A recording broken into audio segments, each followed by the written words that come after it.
Welcome everyone. Today our topic is chemical reaction and equation for class 10. So student, we have already started with this lesson and we have completed different parts of this lesson. And in yesterday's video we have completed all the four types of a chemical reaction. And today we shall study about endothermic and exothermic processes and equation, and next topic is rate of a chemical reaction. All right, so now let's study about it. Okay, so first is endothermic and exothermic processes and reaction. So let's study. Heat is absorbed and given away in various processes and reaction. That means when chemical reaction has been taken place, so in some of the reaction heat is absorbed. That means we provide the heat and it will absorb by the reactants and given away, but in some another reactions the heat is given away, the heat is released or heat is liberated during the chemical reaction, and accordingly processes and reaction are classified as endothermic or exothermic reactions. Okay, that means in some reaction heat is absorbed and given away, and on the basis of these two factors the reactions are classified into two types, that is endothermic or exothermic. Okay, now let's study about them. So endothermic and exothermic processes. So heat from outside is absorbed during some physical changes. That means when some physical changes like change in color or any physical change, I hope you all have very clear idea about what is a physical change. Okay, so for example, in melting of ice, so this is a physical change. Ice is melting by absorbing the heat. Okay, and dissolution of potassium nitrate in water. That means when the potassium nitrate is been dissolved into the water, the heat is absorbed. Okay, therefore these are endothermic process. That means this is a endothermic process is a process in which the heat is absorbed. Okay, so this is called as a endothermic processes. On the other hand, heat is given away, that heat is releases or heat is liberated during some physical changes. For example, first is formation of ice from water. Okay, that means when ice is formed from the water, what happened? Heat is given away, heat is released or heat is liberated. And second example is dissolution of sodium hydroxide in water. That means when sodium hydroxide dissolved in water, the heat is given away. Okay, and therefore these are exothermic process. So what is exothermic process? It is a process in which the heat is given away. It is called as a exothermic process, and in endothermic heat is absorbed, in exothermic heat is given away. Okay, so in the process of dilution of concentrated sulfuric acid with water, that means when concentrated sulfuric acid diluted with the water, that means when we add water, little water to the concentrated sulfuric acid, what happens? Very large amount of heat is liberated or heat is given out.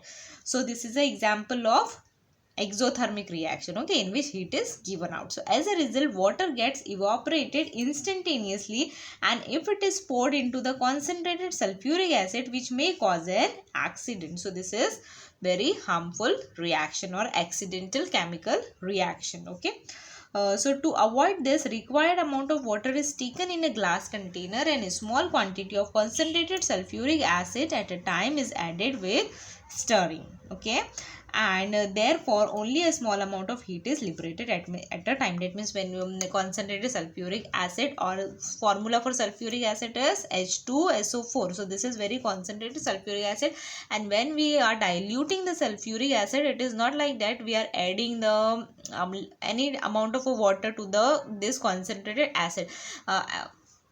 Only a fixed amount of water. Okay, so as a dilution of a concentrated sulfuric acid is very accidental chemical reaction, so to avoid this, what should be done? We have to take water into a glass container, and then we are adding a required or very little amount of a concentrated sulfuric acid is adding in a small quantity. Okay, there and if we are adding a little quantity of sulfuric acid to water, then it only a small amount of heat is liberated at a time and accident can be avoided. Okay, now next part is to carry out endothermic and exothermic processes. Now here one activity is given. Let's study about it. So for this activity we need apparatus like 2 plastic bottles, measuring cylinder, thermometer. Okay, measuring cylinder, that means just to measure the quantity of chemicals. Now chemicals we required is potassium nitrate, that is KNO3, sodium hydroxide, that is NaOH, alright, and water, etc. Sodium hydroxide being corrosive, handle it carefully in presence of a teacher. That means this is very corrosive in nature, which causes a rust. Okay, so procedure: take 100 ml of water in each of the 2 plastic bottles, plastic being insulated. Now insulator means the heat cannot be absorbed or given away from the bottle. Okay, so the dissipation of heat can be prevented. That means heat cannot be enter, cannot be leave. Note the temperature of water in the bottle. Put 5 gram of potassium nitrate, that is KNO3, in the bottle and shake well. And note the temperature of the solution form. Put 5 gram of, now in another bottle we have to take 5 gram of sodium hydroxide, that is NaOH, in the other bottle and shake the bottle well. Note the temperature. That means we have to take 2 different bottles, in which first one bottle we have to add 5 gram of potassium nitrate, and in another bottle we have to add 5 gram of sodium nitrate, and we have to shake them, and after shaking we have to note the temperature of each of the bottles. So in the first bottle the process of dissolution of potassium nitrate took place, while in the second bottle the process of dissolution of sodium hydroxide took place. Okay, and as per your observation, which one is exothermic process and which is an endothermic process? Let's see. So during the processes of the dissolution of potassium nitrate in water, heat from the surrounding is absorbed. That means heat is absorbed in the bottle of a potassium nitrate solution. So absorb means this is an example of endothermic process. Okay, and therefore the temperature of the resulting solution is less. So it is less. And the process in which heat is absorbed from the outside, it is called as what? This is called as a endothermic process. Okay, and when the solid like sodium hydroxide is dissolved in water, heat is given out there or heat is liberated, and therefore the temperature will be high or increases. And the process in which heat is given out are called as the exothermic process. Okay, heat is given out, exothermic, and temperature will be more. Heat is absorbed, endothermic, and temperature will be less. Alright, now endothermic and exothermic reactions. So there is an exchange of heat in chemical reaction as well. Accordingly, some chemical reactions are exothermic while some are the endothermic. That means some will liberate the heat, or some will in some chemical reaction heat will absorb by the surrounding. And during exothermic chemical reactions, heat is given away when reactants are transformed into the product. Exothermic, heat is given away or heat will be released, while reactants are converting into the products. Okay, while during the endothermic chemical reaction, heat is either absorbed from the surrounding or has to be supplied continuously from the outside. That means whether in endothermic reaction heat will be absorbed by the surrounding environment, or we have to supply the heat, and that heat will be absorbed by the reactants, okay, to form the product.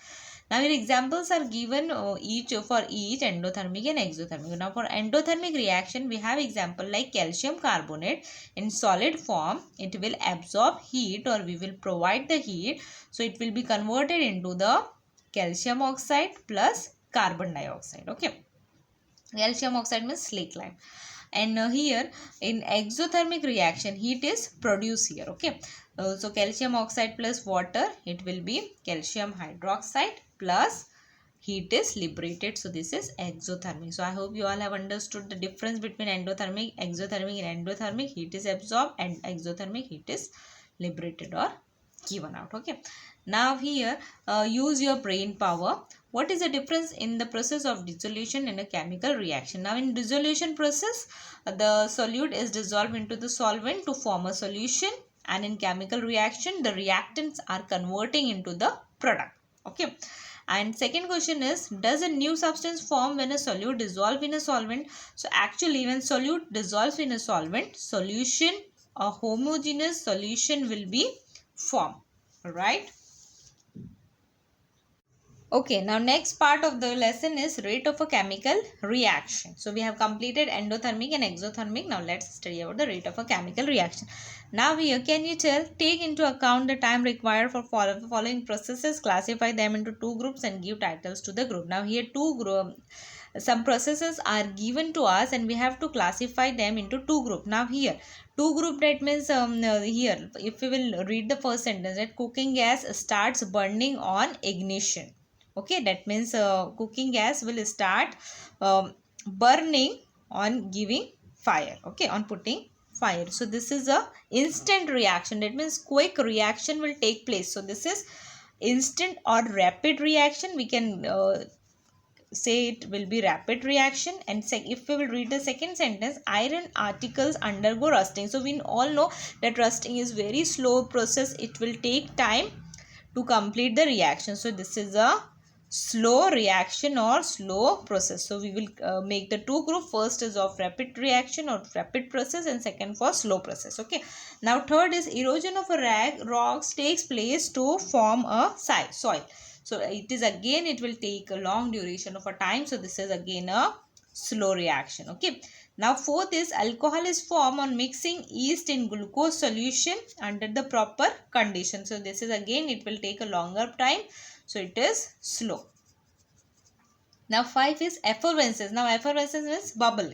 Okay, so effervescence is a form on adding baking soda into a test tube containing dilute acid. Now if we will add baking soda into the dilute acid solution, so quickly bubbles will come out. So this is a very rapid reaction.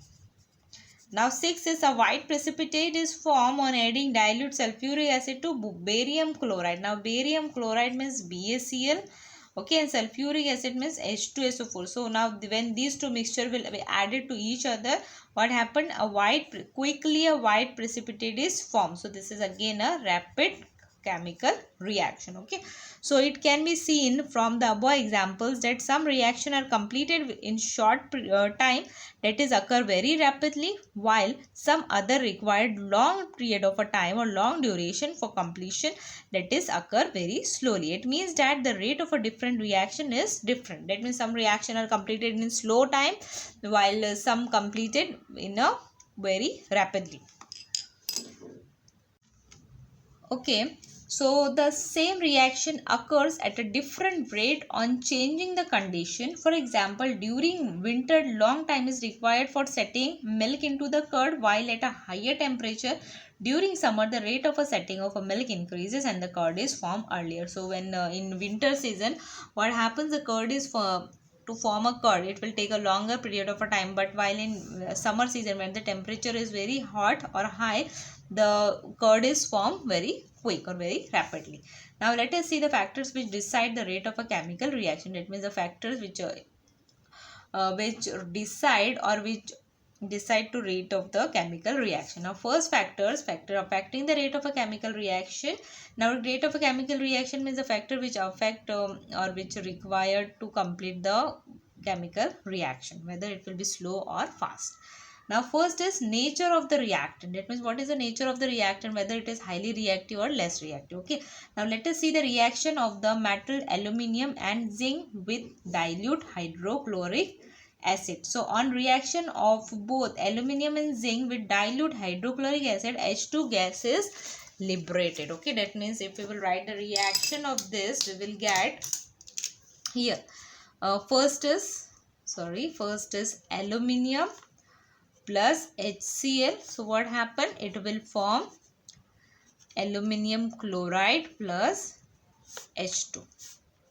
Okay, and next is with zinc HCl, it will give zinc chloride plus H2. Okay, so in both the reaction we can say hydrogen gas is liberated. Okay, Now liberated and water soluble salts of these metals are formed. Now water soluble salt means like aluminum chloride and zinc chloride. Okay. However, the reaction of aluminum metal takes place faster as compared to zinc, and the nature of the metal is responsible for this difference. Aluminum is more reactive than zinc. Now here aluminum is very highly reactive, so it will complete the reaction within a short period of a time, while zinc will take more time to complete the reaction. Why? Because zinc is less reactive than aluminium. Okay. So therefore the rate of reaction of aluminium with hydrochloric acid is higher than that of zinc, and nature or reactivity of reactant influences the rate of a chemical reaction. Okay. So nature of the reactant influences on the rate of a chemical reaction. If the reactant are highly reactive, so the chemical reaction will be completed in very less time, but if the reactant are less reactive, so the rate of a chemical reaction will be slow. Okay, now second is size of the particles or reactants. Okay, now here we need some apparatus like two test tube, balance measuring cylinder. Chemicals we require pieces of Shahbad tile. I hope you all know about the Shahbad tile. Powder of Shahbad tile. Now here we required pieces of a Shahbad tile, and in next we have required powder. Okay, very fine powder of a Shahbad tile, and we require dilute HCl, etc. Okay, so procedure: take pieces and powder of Shahbad tile in equal weight in two test tubes. So we required a two test tube. In different test tube, in one test tube we have pieces of Shahbad tile, in another test tube we have powder of Shahbad tile, and we have to add same quantity, that is 10 ml of dilute HCl in each of the test tube. Observe whether effervescence of carbon dioxide is formed at the faster or slower speed. Okay, so you must have found in the above activity that carbon dioxide effervescence or bubbles of carbon dioxide is formed slowly with the pieces of Shahbad tile, while at a faster speed with the powder. That means when we are adding HCl to the test tube containing pieces of a Shahbad tile, so as the pieces of Shahbad tile is larger, so the rate of carbon dioxide form at a slow speed.